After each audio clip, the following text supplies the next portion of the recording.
ఇంతకు మించి బరితెగించదు అనుకున్న ప్రతిసారి బంగ్లాదేశ్ ప్రభుత్వం మరింత బరితెగిస్తూ తమ మూర్ఖత్వాన్ని బయటపెడుతూనే ఉంది. మనిషికో మాట గొడ్డుకో దెబ్బ అని మన వాళ్ళు ఊరికే అనలేదు. ఇప్పటి వరకు మనం ఎన్నోసార్లు బంగ్లాదేశ్ని వార్నింగ్ ఇచ్చినా సరే ఆ దేశం మన వార్నింగ్లను పట్టించుకోలేదు. పాకిస్తాన్కి దగ్గరవుతూ మనల్ని దూరం పెడుతూ వచ్చింది. ఇప్పుడు బంగ్లాదేశ్ పాకిస్తాన్ నుండి కొన్ని షిప్మెంట్స్ దిగుమతి చేసుకుంటూ ఉంది. ఆ షిప్మెంట్స్కి సరైన సెక్యూరిటీ చెకప్ కూడా లేదు. బంగ్లాదేశ్కి పాకిస్తాన్ నుండి వస్తున్న ఆ షిప్మెంట్స్లో ఏమున్నాయో అని అందరికీ అనుమానాలు కలుగుతూనే ఉన్నాయి. మొత్తానికి వాటిలో ఏం సరఫరా చేస్తున్నారో ఇప్పుడు బయటపడింది. బంగ్లాదేశ్ తను కూర్చున్న కొమ్మను తనే నరుక్కునే రీతిలో పాకిస్తాన్ నుండి కొన్ని ప్రమాదకరమైన ఆయుధాలను దిగుమతి చేసుకుంది అని మనకి సమాచారం దొరికింది. ఈ షిప్మెంట్స్లో ఉన్న ఎక్స్ప్లోజివ్ మెటీరియల్స్తో బాంబులను తయారు చేయొచ్చు. టెర్రరిజాన్ని పెంచడమే ఉద్దేశంగా పెట్టుకున్న పాకిస్తాన్ సీక్రెట్గా బంగ్లాదేశ్లోకి ఎన్నో విస్ఫోటన ఆయుధాలను పంపిస్తూ ఉంది. మరి బంగ్లాదేశ్ ఇలాంటి బరితెగింపు చర్యలకు పాల్పడుతూ ఉన్నప్పటికీ మనం చేతులు కట్టుకుని కూర్చుంటామా? పాకిస్తాన్కి బంగ్లాదేశ్కి మనం బుద్ధి చెప్పలేమా? అసలు ఈ స్టోరీలో పూర్తి డెవలప్మెంట్ ఏంటో ఈ వీడియోలో తెలుసుకుందాం. రానున్న రోజుల్లో బంగ్లాదేశ్ పరిస్థితి ఎలా మారబోతుందో కూడా మనం చెప్పుకుందాం. అంతకంటే ముందు మీరు మా ఛానల్ సబ్స్క్రైబ్ చేసుకోకపోతే వెంటనే సబ్స్క్రైబ్ చేసుకోండి. ఇలాంటి ఇంట్రెస్టింగ్ వీడియోలు మిస్ కాకూడదు అనుకుంటే పక్కనే ఉన్న బెల్ ఐకాన్ మీద క్లిక్ చేయడం మర్చిపోకండి. నిజానికి బంగ్లాదేశ్ను మన భారత్ మీదకు ఉసుగొలిపింది అమెరికా. బైడెన్ ప్రభుత్వం ఉన్నంతకాలం బంగ్లాదేశ్కి మనకి చిచ్చు పెట్టాలి అని అమెరికా చాలా ప్రయత్నించింది. ఎందుకంటే తమ ఆయుధాలను ఇతర దేశాలకు అమ్ముకోవాలి అంటే ఆ దేశాలు ఎప్పటికీ ప్రశాంతంగా ఉండకూడదు. ఆ దేశాల మధ్య యుద్ధాలు జరుగుతూ ఉంటే తమ ఆయుధాలు అమ్ముడవుతూ ఉంటాయి. కాబట్టి అమెరికా ఏ దేశాన్ని కూడా సుఖశాంతులతో వదిలిపెట్టింది లేదు. సరే, ఈ విషయాన్ని పక్కన పెడితే హసీనా ప్రభుత్వం అధికారాన్ని కోల్పోయిన తర్వాత బంగ్లాదేశ్ దురదృష్టమో పాకిస్తాన్ అదృష్టమో ఏమో కానీ ఇస్లామీ నేత యూనస్ అధికారాన్ని చేపట్టాడు. అప్పటి నుండి పాకిస్తాన్తో పాటు టర్కీ, చైనా దేశాలు కూడా బంగ్లాదేశ్కి చేరువయ్యాయి. ఆ దేశాన్ని మన ఇండియా మీదకు ఉసుగొల్పుతూ ఉన్నాయి. ఇదిలా ఉంటే ఇప్పటికే పాకిస్తాన్ నుండి రెండో కార్గో షిప్ కూడా బంగ్లాదేశ్కి చేరుకుంది అని మనకి ఇన్ఫర్మేషన్ దొరికింది. ఈ కార్గో షిప్లో 1000కి పైగా సింగిల్ కంటైనర్స్ ఉన్నాయి. 50 సంవత్సరాలలో పాకిస్తాన్ నుండి వచ్చిన మొట్టమొదటి కంటైనర్ షిప్ ఇదే. చిట్టగాంగ్ పోర్టుకు చేరుకున్న ఈ కంటైనర్లో ఏముందో ఎవ్వరికి కూడా అసలు ఐడియా లేదు. భారతదేశంలో బంగ్లాదేశ్ రిలేషన్స్ దెబ్బతిన్నాయి కాబట్టి పాకిస్తాన్ నుండి సరుకులు దిగుమతి చేసుకుంటూ ఉంది అని అందరూ భావించారు. అయితే ఈ కార్గో షిప్లో నిత్యావసర సరుకులు కాదు కదా, ప్రాణాలు తీసే ఎక్స్ప్లోసివ్ మెటీరియల్స్ కూడా ఉన్నాయి అనే విషయం ఇప్పుడు తాజాగా బయటపడింది. బంగ్లాదేశ్ ఇలాంటి ఆయుధాలను కొనుగోలు చేయాల్సిన అవసరం ఏమొచ్చింది అని చాలామంది ఆలోచిస్తూ ఉన్నారు. ఎందుకంటే ప్రస్తుతం బంగ్లాదేశ్లో నిత్యావసర సరుకుల ధరలు ఆకాశాన్ని తాకుతూ ఉన్నాయి. మరి అలాంటప్పుడు తమ ప్రజల బాగోగులు చూసుకోకుండా ఇలా ఆయుధాలను కొనుక్కుని ప్రజల సొమ్మును అక్కడి ప్రభుత్వం ఎందుకు వృధా చేస్తుంది అని కూడా చాలామందికి అనుమానం కలుగుతూ ఉంది.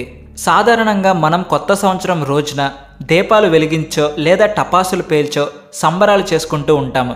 కానీ మన పక్కనే ఉన్న బంగ్లాదేశ్ కొత్త సంవత్సరం రోజున టెర్రరిస్ట్ ప్రోగ్రామ్స్ ఏమైనా ప్లాన్ చేసిందా అని కూడా ఇప్పటికే చాలా అనుమానాలు కలుగుతూ ఉన్నాయి. మన భారతదేశంతో యుద్ధం చేయడానికి బంగ్లాదేశ్ తయారవుతూ ఉంది అని కూడా చాలామంది నిపుణులు భావిస్తూ ఉన్నారు. దీనికి బలమైన కారణాలు కూడా ఉన్నాయి.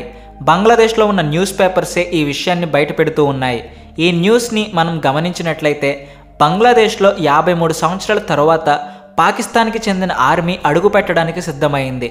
ఒకప్పుడు పాకిస్తాన్ ఆర్మీతోనే యుద్ధం చేసి స్వతంత్ర దేశంగా మారిన బంగ్లాదేశ్ ఇప్పుడు ఆ ఆర్మీతోనే చేతులు కలుపుతూ ఉండడం విడ్డూరం. వినాశకాలే విపరీత బుద్ధి అని మన వాళ్ళు ఎప్పుడో చెప్పారు.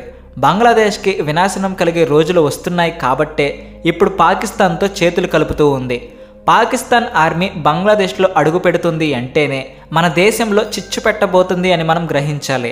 ఇంతకు ముందే మన సరిహద్దు ప్రాంతంలో టర్కీ నుండి దిగుమతి చేసుకున్న డ్రోన్లను ఎగరేసి బంగ్లాదేశ్ మనల్ని రెచ్చగొట్టింది. అది సరిపోదు అన్నట్టు ఈ మధ్యనే చైనా నుండి మల్టీ రోల్ ఉండే J-10C ఫైటర్ జెట్లను కూడా కొనుగోలు చేసింది. పాకిస్తాన్ నుండి బంగ్లాదేశ్ దిగుమతి చేసుకున్న ఈ ఎక్స్ప్లోసివ్ మెటీరియల్ డీల్ సెప్టెంబర్లోనే ఫైనలైజ్ అయింది. అయితే మన గూఢచారుల నుండి మనకి ఎప్పటికప్పుడు ఇన్ఫర్మేషన్ లభిస్తూనే ఉంది. కానీ ఇలాంటి ఇన్ఫర్మేషన్ మనకి కూడా తలనొప్పిగా మారింది.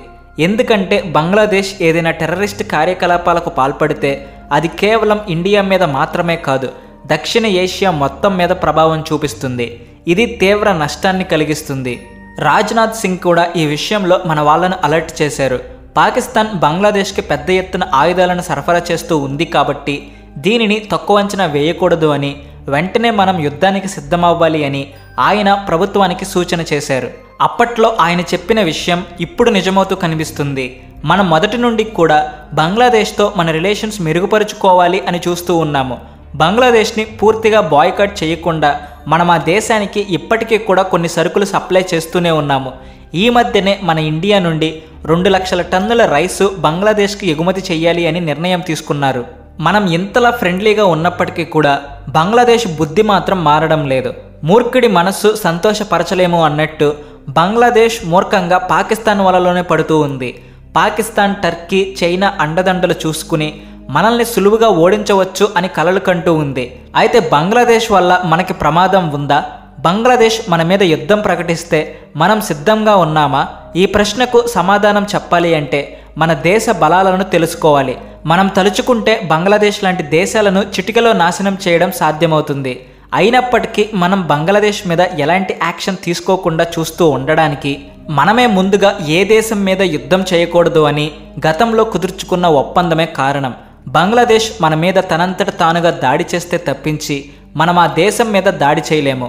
బంగ్లాదేశ్లోకి వచ్చిన ఆ కంటైనర్స్లో ఎన్ని ఆయుధాలు ఉన్నాయో మనకి సరైన సమాచారం లేదు.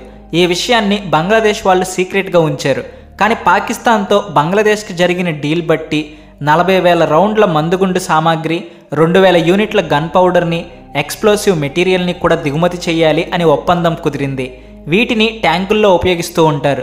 వీటితో పాటు 40 టన్నుల RDX, 2,900 యూనిట్ల ప్రొజెక్టైల్ కూడా సప్లై చేయబోతూ ఉన్నారు. అయితే బంగ్లాదేశ్ ఆర్మీ ఎంత బలహీనంగా ఉందో అందరికీ తెలిసిందే. అలాంటప్పుడు ఆ బలహీనమైన ఆర్మీ కోసం ఇలాంటి మందుగుండ్లు సామాగ్రిని పెద్ద మొత్తంలో దిగుమతి చేసుకుంటూ ఉంది అంటే కేవలం టెర్రరిజం కోసం మాత్రమే అనే విషయం ఎవరికైనా సరే స్పష్టంగా అర్థమవుతుంది. ఇక్కడ మరొక ఇంట్రెస్టింగ్ విషయం ఏమిటంటే, ఒకవైపు పాకిస్తాన్ బంగ్లాదేశ్కు డబ్బులు ఇవ్వకముందే ఆయుధాలను సరఫరా చేస్తూ ఉంటే, మరోవైపు డబ్బులు తీసుకుని కూడా తమకు పనికిరాని చెత్త ఆయుధాలను చైనా బంగ్లాదేశ్కి సప్లై చేసింది. దీని మీద కూడా బంగ్లాదేశ్ అసంతృప్తి వ్యక్తం చేస్తూ ఉంది. ఇక్కడ ఇంకొక విషయం కూడా మనం చెప్పుకోవాలి. గత వారంలోనే అస్సాం పోలీసులు బంగ్లాదేశ్కి చెందిన 2 ఉగ్రవాదులను రెడ్ హ్యాండెడ్గా పట్టుకున్నారు. వాళ్ళ దగ్గర రైఫిల్ బుల్లెట్స్తో పాటు ఎక్స్ప్లోసివ్ మెటీరియల్స్ కూడా దొరికాయి. ఇదంతా విన్నాక బంగ్లాదేశ్ మీద మీ అభిప్రాయం ఏంటో కామెంట్ సెక్షన్లో చెప్పండి. వీడియో నచ్చితే వెంటనే లైక్ చేసి షేర్ చేయండి. మీ ఫ్రెండ్స్ అండ్ ఫ్యామిలీ మెంబర్స్కి కూడా మా ఛానల్ని రికమెండ్ చేయండి. Please like and share and also thanks for watching.